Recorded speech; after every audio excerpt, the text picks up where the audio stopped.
বহু ক্ষেত্ৰত ল'ৰাবোৰৰ কিছুমান নিৰ্দিষ্ট অভ্যাস মধুৰ সম্পৰ্ক এটা ভঙাৰ কাৰণ হৈ পৰে। সেইকাৰণে সময় থাকোঁতে ইয়াৰ শুধৰণি কৰাটো অতিকৈ প্ৰয়োজন। তেনেহ'লে আহক জানি লওঁ সেইবোৰ কি অভ্যাস যাৰ বাবে মধুৰ সম্পৰ্ক এটাৰ বাবে ভয়ংকৰ হ'ব পাৰে। ভিডিঅ'টো আৰম্ভ কৰাৰ আগতে আপোনালোকলৈ এটা অনুৰোধ থাকিল যে ভিডিঅ'টো সম্পূৰ্ণ চাব আৰু ভাল লাগিলে লাইক এটা কৰি বন্ধুবৰ্গৰ লগত শ্বেয়াৰ কৰিব। লগতে এই ধৰণৰ ভিডিঅ' চাবৰ বাবে চেনেলটো ছাবস্ক্ৰাইব কৰিব। যদি আপুনি সেইবোৰ ল'ৰাৰ ভিতৰত আহে যিবোৰৰ ৰিলেশ্যনশ্বিপ বহু দিনলৈকে নিটিকে আৰু কেইদিনমানৰ ভিতৰতে কাজিয়া আৰম্ভ হৈ ব্ৰেকআপ হৈ যায়, তেনেহ'লে এই কাৰণবোৰ জনাৰ প্ৰয়োজন আছে আপোনাৰ, যাৰ বাবে আপোনালোকৰ দুজনৰ মাজত মতভেদ সৃষ্টি হৈ আছে। বহু ক্ষেত্ৰত ল'ৰাবোৰৰ কিছুমান অভ্যাস সম্পৰ্ক ভঙাৰ কাৰণ হৈ পৰে। সেইকাৰণে সময় থাকোঁতে সেইবোৰ অভ্যাস সলনি কৰাৰ প্ৰয়োজন আছে। তেনেহ'লে আহক জানি লওঁ সেইবোৰ কি অভ্যাস যাৰ ফলত আপোনালোকৰ সম্পৰ্কৰ বাবে ঘাতক হয়। নাম্বাৰ 1, স্পেচ নিদিয়া।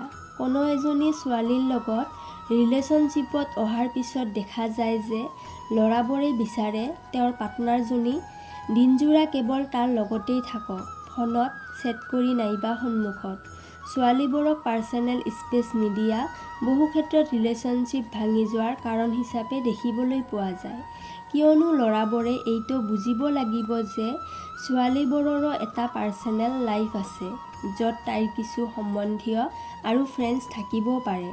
ৰিলেশ্যনশ্বিপত যদি ছোৱালীয়ে বন্ধনত থকা বুলি অনুভৱ কৰে, তেন্তে অতি সোনকালে আপোনালোকৰ সম্পৰ্ক ভাঙি যাব পাৰে। তাতে আচৰিত হোৱাৰ একো কথা নাই। নাম্বাৰ 2, সন্দেহ কৰা। যিকোনো সম্পৰ্কত সন্দেহ শব্দটো প্ৰৱেশ কৰিলেই সেই সম্পৰ্কটো তেতিয়াই শেষ হৈ যায়। ছোৱালীবোৰে অলপ পলমকৈ আহিলে নাইবা ফোনটো নুঠালে ল'ৰাজনে তেতিয়াই তাইক সন্দেহৰ চকুৰে চোৱা আৰম্ভ কৰি দিয়ে। ইয়াৰ পৰাই ছোৱালীজনীয়ে ভাবি লয় যে তেওঁৰ পাৰ্টনাৰৰ ওপৰত অকণমানো ভৰসা নাই। এই ক্ষেত্ৰত সম্পৰ্ক এটা ভাঙি যোৱাটো এটা সাধাৰণ কথা। নাম্বাৰ 3, সকলো কথাতে খং কৰা।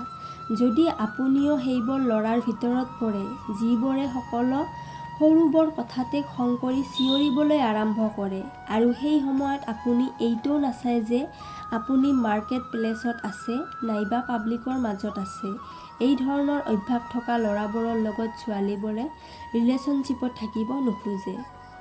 নাম্বাৰ 4, কেতিয়াও চৰি নকোৱা। ভুল হৈ যোৱাৰ পিছত হৃদয়ৰ পৰা মাফ খুজিলে সন্মুখৰজনে মাফ কৰি দিয়ে। কিন্তু কিছুমান ল'ৰাই নিজেই ভুল কৰিছে বুলি কেতিয়াও মানি নলয়, নাইবা ল'ৰাজনে চৰি কেৱল দেখুওৱাৰ কাৰণে কয়।